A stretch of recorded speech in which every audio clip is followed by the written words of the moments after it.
welcome. Okay, so if you watched my last video, I'm clearly not in the best of moods, so I'm just gonna sit here and talk. You know, growing up as a kid, you have big dreams and big aspirations on certain things. A popular one that's come up in my life from like people that I have grown up with is like, you know, I want to get a great job, you know, have a lot of money and have a big family. Have a big family. Now, I'm gonna advise you, whoever watches this video, a big family, I promise you, that's not what you want. I promise you, that's not what you want. And I'm speaking from experience because I promise you that is not what you want. If you're counting me, I am the oldest of 5 siblings in this household. The biggest pet peeve that I have living with a whole bunch of younger siblings is that every time that I need to use the washroom, there's somebody in there every single time. So I'm just going to do this right quick. Sit back, relax, and just tap into the mind of Robbie as I take you on this little journey with me. Okay, so boom. I'm hungry and I want to go out for food. And that's exactly what I do. I'll go out for food. Now, going on this journey to go get food, because I live damn near in the middle of nowhere, I gotta go a distance to get food. I don't drive like that, so I have to walk everywhere. So I leave my crib, go on this walk. Keep in mind, it is raining outside. I'm walking for food outside in the rain to fulfill my cravings. But you know, I'm a real nigga, you know what I'm saying? So a little rain never stopped me, you feel me?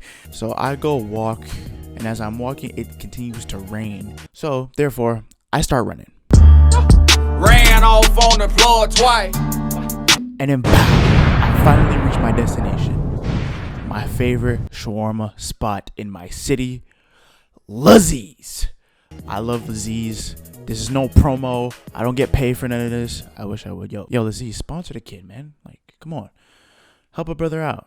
And as you can see, as soon as I grab my food, I'm a pretty satisfied fellow.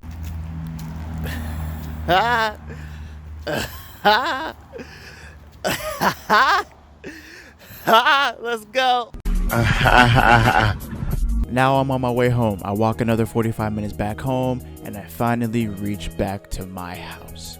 I get back to my house, I open my food up, and the beautiful, most exquisite plate of food that you could ever see in the city of Brampton. Spicy chicken on the rocks. Man, that shit is fucking beautiful, dude.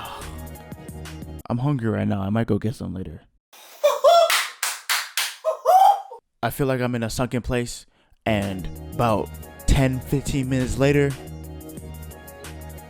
something disastrous is about to come upon my stomach. I feel like a whole planetary devastation has come to my digestive system. Like I've just gotten hit with all 8 trigram 64 palms to my belly. I feel rumblings, and it's something that needs to be released ASAP. So I do what any regular human being would do. I go to the washroom, open the door from my room, walk to the washroom, and what do I see? I see a light under the door, meaning somebody's in there.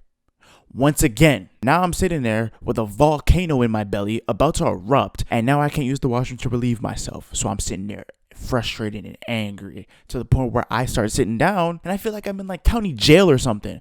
Sitting there with like a ball in my hand, waiting for my sibling to come out, and just like it's a terrible experience.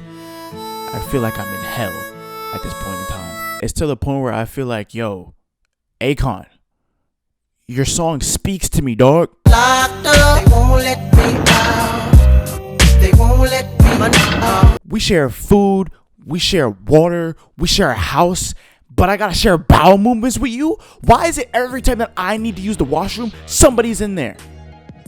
Like, y'all, I feel like y'all plot and scheme on me every single time that I finish my food because I finish first. Y'all always somehow find a way to manipulate and scheme your way to the washroom as soon as I'm about to use it. Whether I'm about to shower, whether I need to take a shit, it doesn't matter what happens to my body. You're always in the washroom when I'm in the washroom.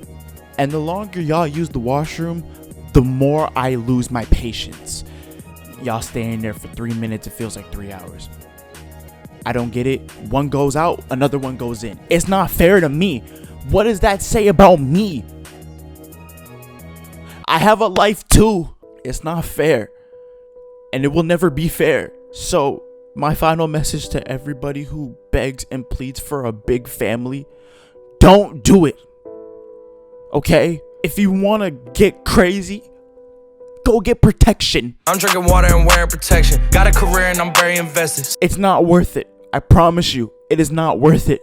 More than 3 children is not worth it. Think about your siblings' lives, because I'm always affected by it in this household. So I beg you, just think of the mental health of your children before you begin to have a fucking foster home of imaginary friends in your house. Do I sound narcissistic? Probably. But my narcissism can change lives. So don't come for me. She said, tell me how you feeling. I feel like a fake nigga who niggas perceive as the realest. I don't wanna hate niggas repressing that I hate the feeling. They get his away and sign them like, oh, you don't know who you dealing with. My jealousy ate away, ambition till it let me feel.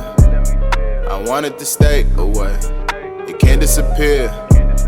I used to embrace the phrase, I don't see no ceilings here.